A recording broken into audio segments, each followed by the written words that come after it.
이 시간 저희들에게 주신 하나님의 말씀은 마태복음 5장 5절 말씀입니다. 온유한 자는 복이 있나니 그들이 땅을 기업으로 받을 것이미요. 아멘.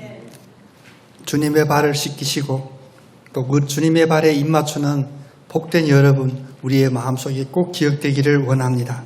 우리 옆에 오신 분 축복하면서 인사하겠습니다.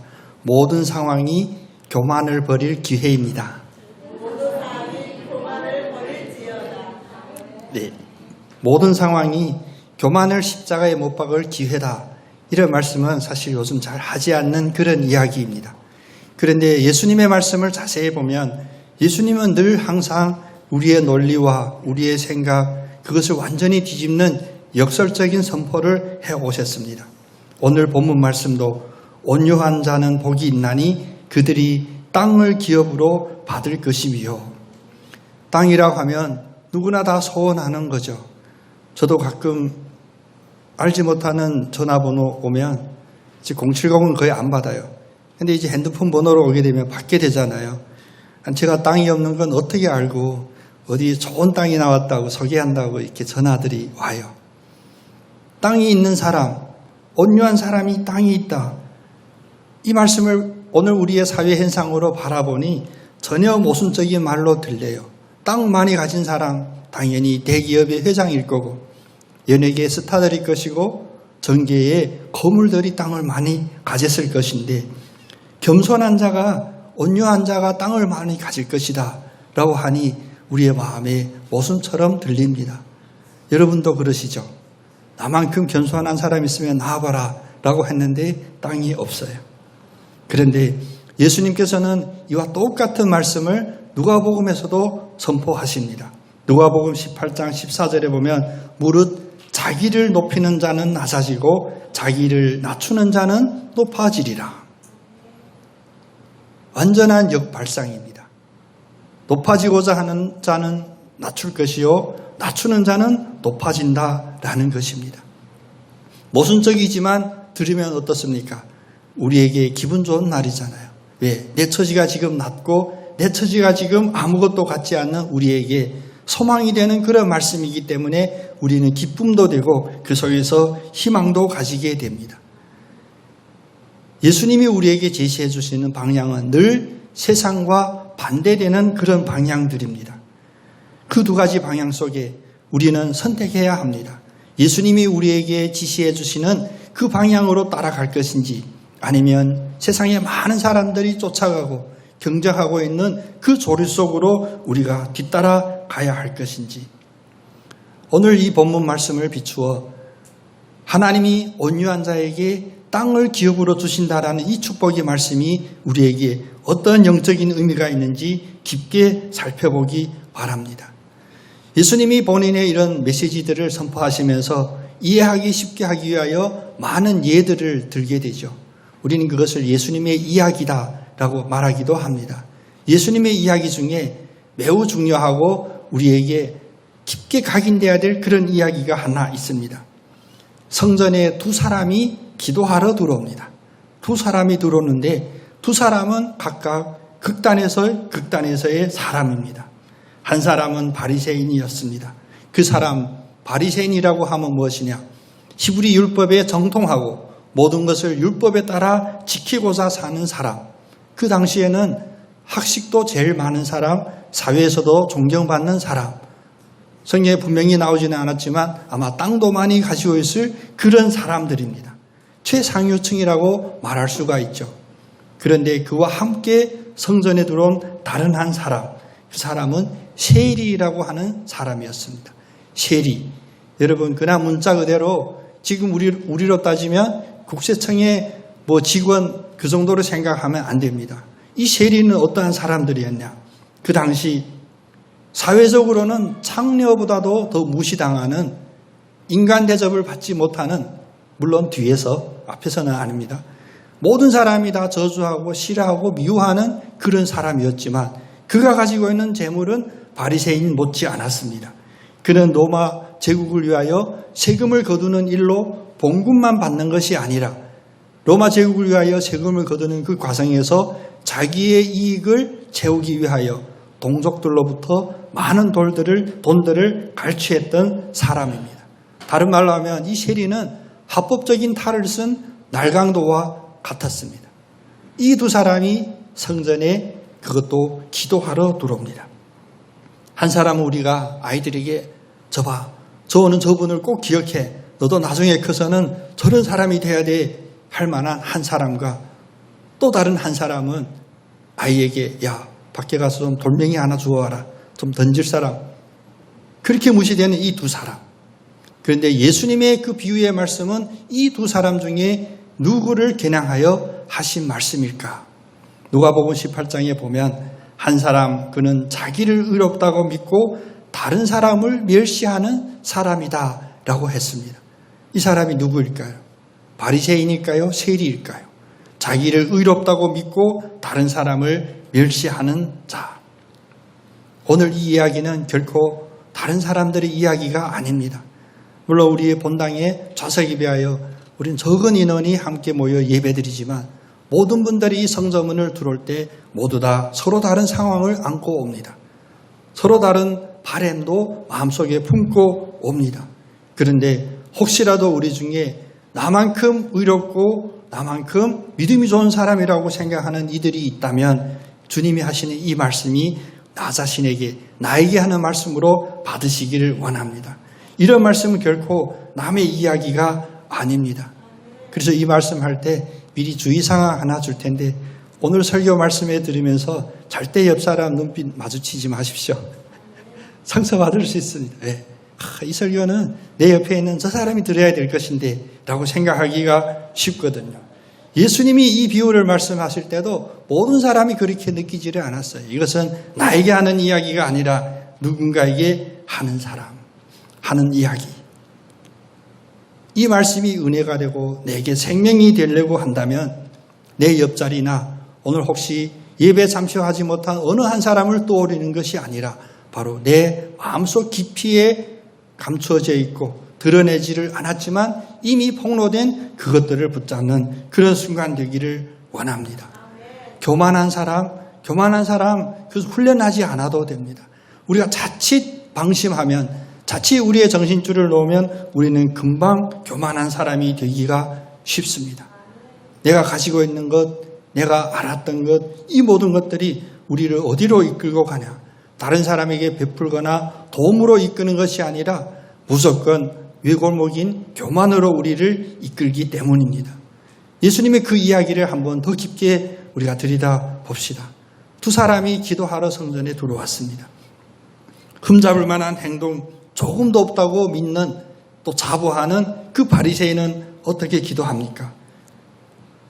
누가복음 18장 11절 12절을 보면 바리새인의 그 기도가 나옵니다. 하나님이여 나는 다른 사람들 곧 토색, 불의, 간음하는 자와 같지 아니하고 이 세리와도 같지 아니함을 감사하나이다. 나는 일회에 2번씩 금식하고 또 소득의 11조를 드리나이다. 바리새인이 이 기도 드릴 때 눈을 감고 기도했을까요? 아니면 눈을 뜨고 기도했을까요? 눈을 뜨고 기도하는데 그 눈이 누구를 바라보고 기도했을까요? 절대 위에 계신 하나님을 바라보는 그런 시선이 아니라 앞에 있고 혹은 한 귀퉁이에 있는 그 세리를 바라봅니다. 모든 기도의 내용이 바로 그 세리를 겨냥한 그러한 내용이에요. 다시 말하면 세리의 부정함, 세리의 악함, 그것을 부각시켜서 자기의 의를 더 드러내기 위하여 희생양을 발견하는 그런 기도였습니다. 특별히 세리의 잘못을 꼬집으면서 자기가 베풀었던 것, 자기가 했던 행위들을 자랑까지도 합니다. 나는 일회에 2번씩 금식하고 일주일 내내 2번 금식했던 이들 이 자리도 많지 않을 것입니다. 그리고 무엇입니까? 모든 소득의 11조를 드렸나이다. 어떤 교회든 어떤 강단이든 11조에 대한 이야기를 잘 하지를 않습니다. 엊그제 설교 마치고 교육자들이 식사 함께 하는 그 자리에 있었는데 그런 재미있는 이야기들을 나눴어요. 천안의 한 교회가 개척됐는데 불과 개척한 지 1년 만에 1000명이 넘게 모이는 교회가 됐대요. 그 목회자들은 다 궁금하잖아요. 어떻게 하면 1년 만에 1000명이 모이는 교회가 됐을까? 여러분 절대 자극받지 마시고 충격받지 마시기 바랍니다. 심지어 교회에 20년 넘게 섬겼던 성도가 그 교회에 갔다는 거예요. 그래서 그 목사님이 쫓아가 물었대요. 그 교회, 우리 교회에 비해서 어떤 차이점이 있고 무엇이 좋아서 그 교회에 갔습니까? 했더니 그 교회는 12조를 강조하지 않는데요. 헌금을 강조하지 않는다. 그 하나 때문에 1000명이 모인답니다. 목회자들이 이 이야기 나누면서 깊은 생각에 빠졌습니다. 그리고 다들 그랬습니다. 우리도 11조 강조 안 하는데 우리 교회는 왜 부흥이 안 되지?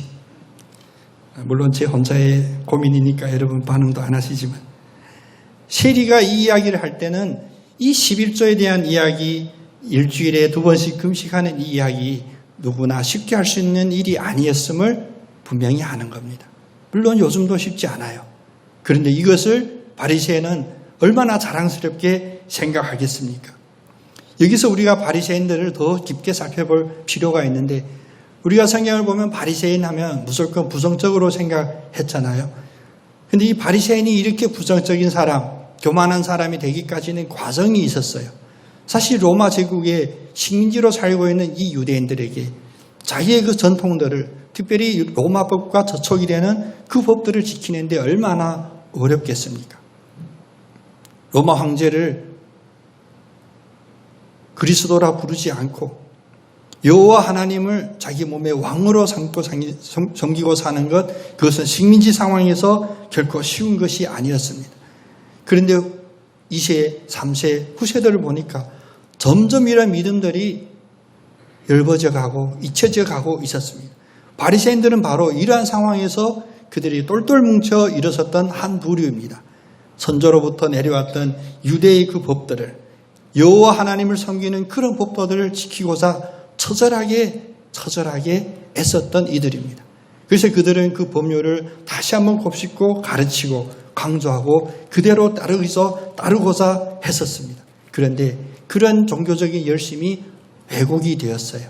오로지 율법에만 집중하게 되고 율법이 무엇을 위하여, 누구를 위하여 세워진 율법인 것을 잊으면서 살아갔던 것입니다. 하나님은 사람들을 위하여 법을 세웠는데 바리새인들은 바로 이 율법을 우선하고 율법으로 사람을 누르게 했고 사람이 이 법에 따라 살게 강요하는 그런 자들로 바뀌게 되었던 것입니다. 그래서 처음에는 선한 뜻으로 일어섰던 이 바리새인들이 예수님의 이 비유에서 나오듯이 오로지 자기의 종교적인 발음, 종교적인 공로들을 자랑하는 교만한 자로 바뀌게 됐었습니다. 앞에 이야기했던 바리새인의 그 기도를 보면 사실 그 기도 속에 감사합니다도 여러 번 등장합니다. 감사. 이 두 단어만, 이 두 글자만 보게 되면 우리의 기도도 감사가 넘쳐야 되죠. 그런데 이 바리새인이 무엇을 감사했습니까? 저는 저 세리보다 바르게 살았음을 감사합니다. 저는 하나님 앞에 이런저런 공로를 드렸던 것을 감사합니다. 자세히 봐야 됩니다. 이 감사가 진정 하나님이 기뻐할 감사인지. 다시 말하면 바리새인이 감사했던 이 감사의 모든 것은 다 자기의 복, 자기의 유익을 위했던 그러한 감사뿐이었습니다. 하나님, 저를 이렇게 멋진 사람으로, 의로운 사람으로, 믿음이 좋은 사람으로 세워주셔서 감사합니다. 그리고 이 감사함을 더 부과하기 위하여 악한 사람, 세리, 그러한 자들을 물색하였던 것입니다. 이것이 바로 예수님이 가장 경계하는 위선의 기도입니다. 물론 우리는 절대 이런 기도를 드리지 않습니다. 이 자리에 계신 그 어떤 분도 기도 중에 이런 내용으로 감사하는 분이 한 분도 없는 줄로 저는 믿습니다. 다시 말하면 혹시라도 우리가 기도 중에 이런 생각이 떠오르는 그 순간은 바로 우리도 그 바리새인과 똑같이 교만한 자가 되기 때문입니다. 그런데 이 세상은 어떻습니까? 이런 함정들이 많거든요. 우리가 왜 교회가 커야 되고 많은 성도가 모여야 되는지 깊은 생각해 볼 때가 가끔 있습니다. 크고 많으면 세상에서 인정받거든요. 그런데 크고 많아지는 그 이유가 우리의 교만이나 우리의 허영심을 만족하기 위해서라면 하나님은 결코 만족시키지 않을 것입니다. 또 우리의 입술에 우리의 마음의 생각들이 드러나는 것을 여러분 늘 놀랍게 무겁게 받아들여야 됩니다. 우리의 입술에서 나오는 것 결코 우리가 생각하지 못한 것이 나오는 것 전혀 없습니다. 다 마음속 깊기에 감춰져 있고 오랫동안 자라왔던 그것들이 우리의 입술을 통하여 드러나게 됩니다. 그래서 교만이라 하면 어느 순간 아차 내가 실수했네 라고 넘어갈 수 있는 문제가 아닙니다. 그것은 우리의 마음속 깊이에 숨겨져 있던 그것들이 드러나기 때문입니다. 마태복음 12장에 보면 예수님의 가르침 중에 마음에 가득한 것을 입으로 말함이라 라고 합니다.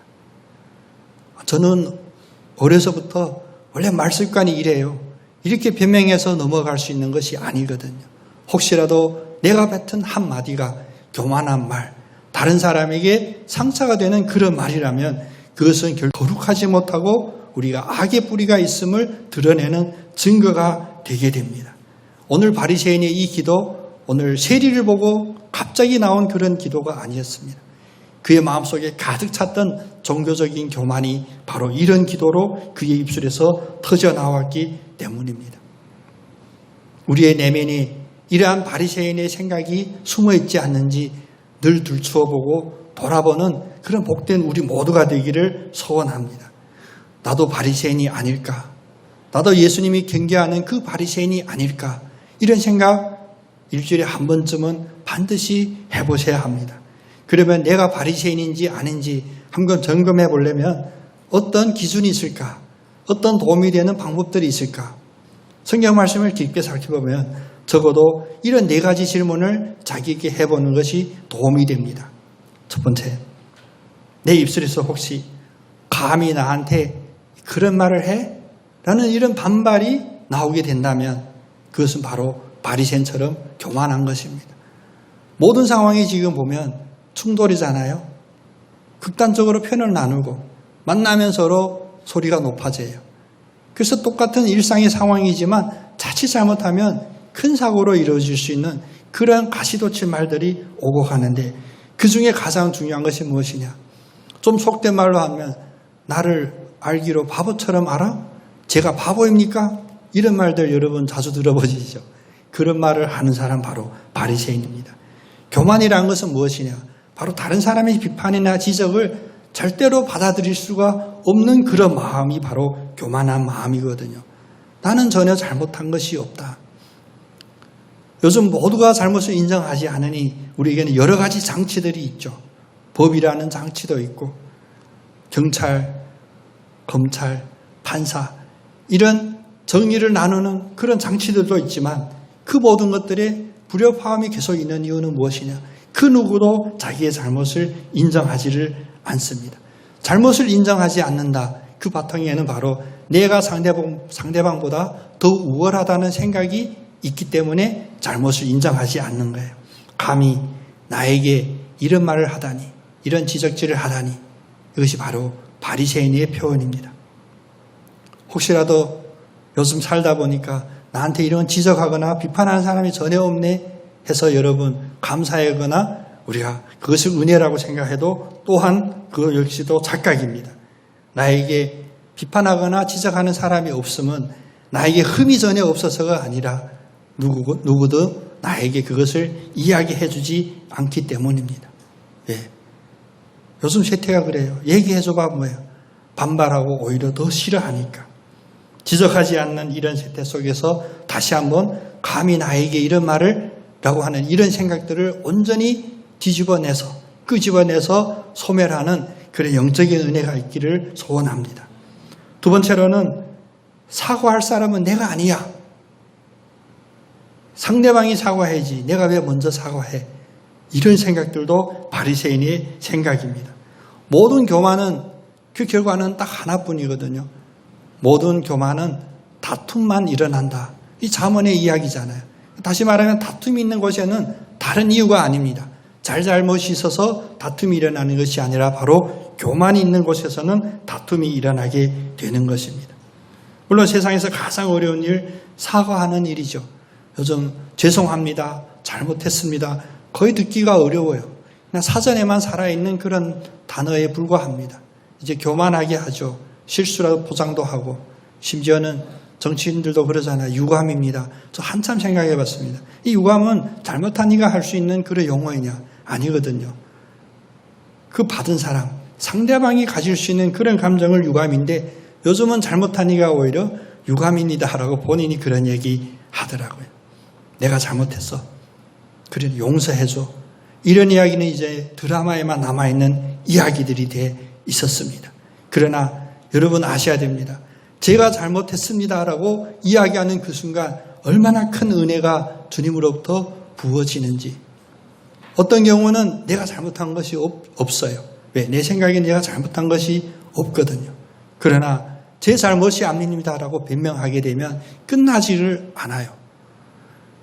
여러분 딱 보시면 아시겠지만 여러분 앞에 서 있는 이 문영걸이라는 인간도 되게 교만했었거든요. 어렸을 때 저희 선생님들이 가장 싫어했던 게 제가 잘못을 인정하지 않는 걸 가장 싫어했어요. 그냥 잘못했습니다라고 넘어갈 일을 절대 그러지 않는데 요즘 제 딸들 보니까 저를 닮았는지 잘 인정 안 하더라고요.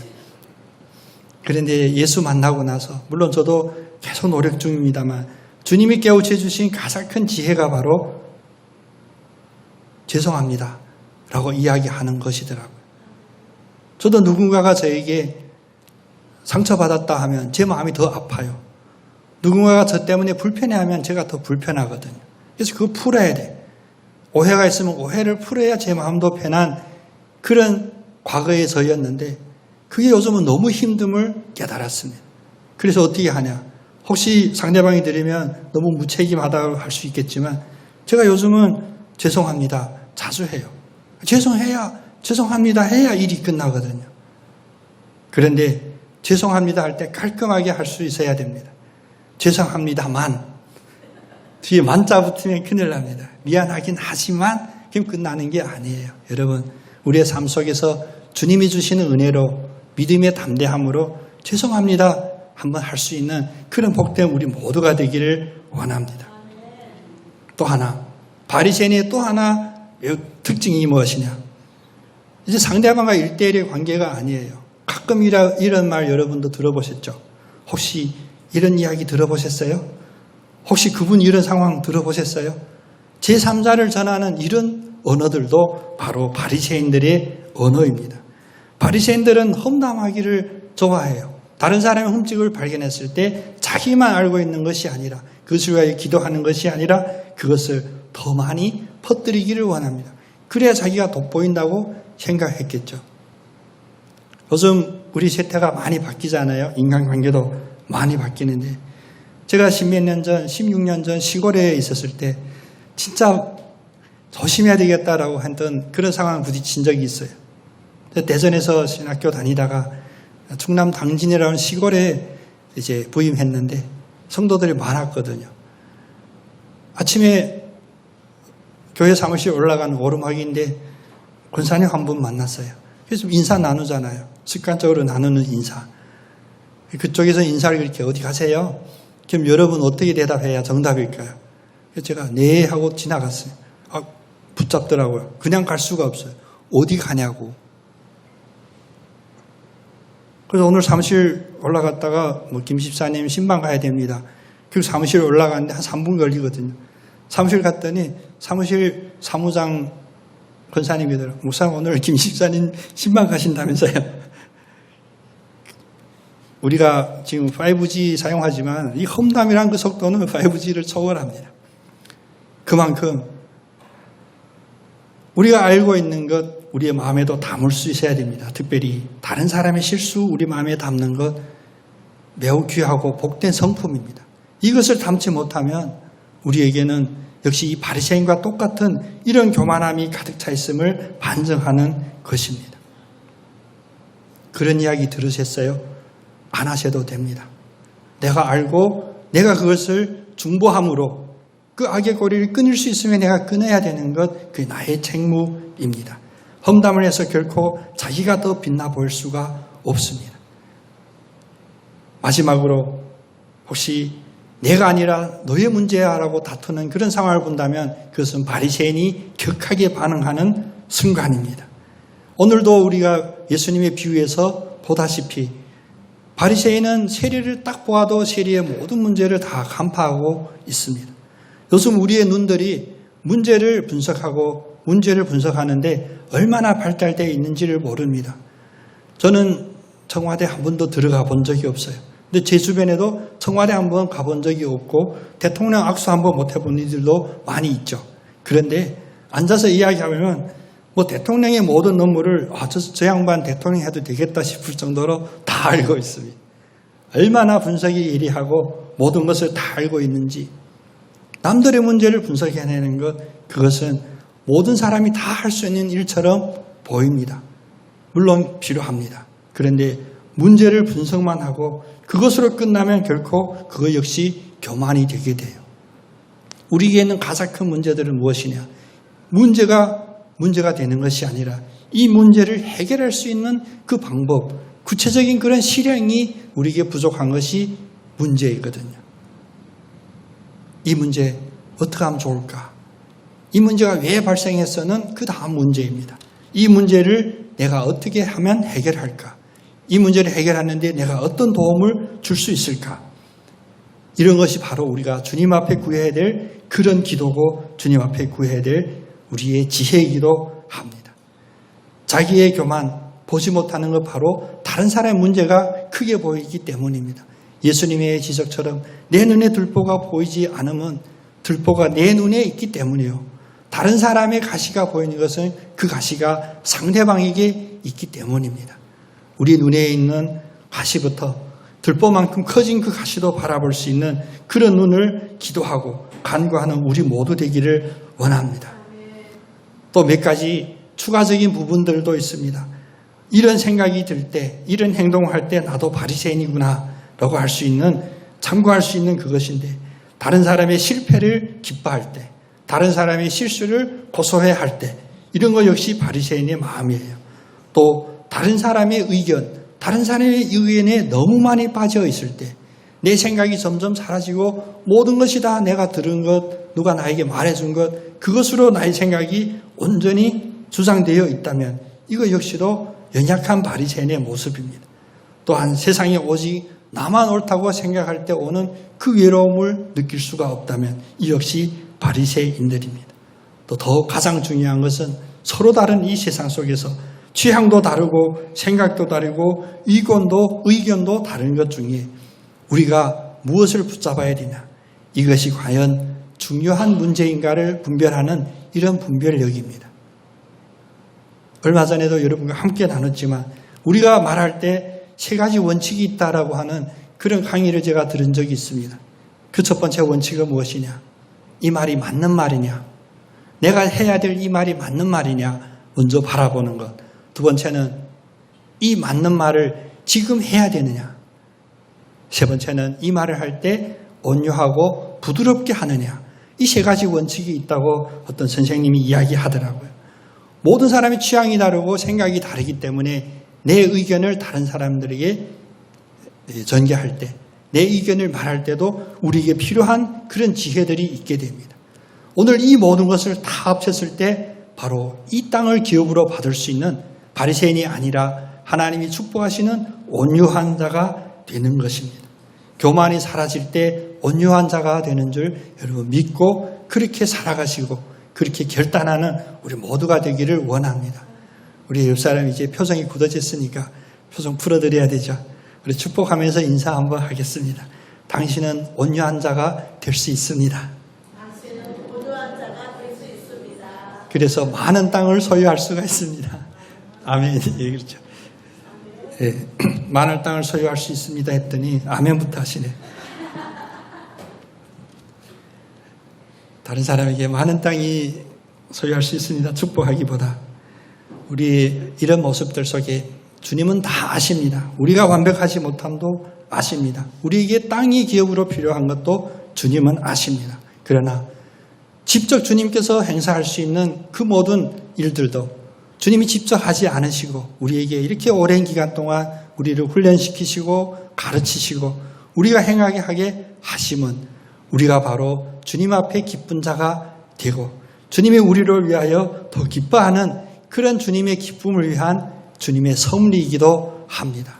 오늘 하루도 나의 부족함을 안고 이 예배 자리에 왔는데 심지어 그런 분은 안 계실 거예요. 오늘 예배 가시 말까 생각했던 분 안 계실 거예요.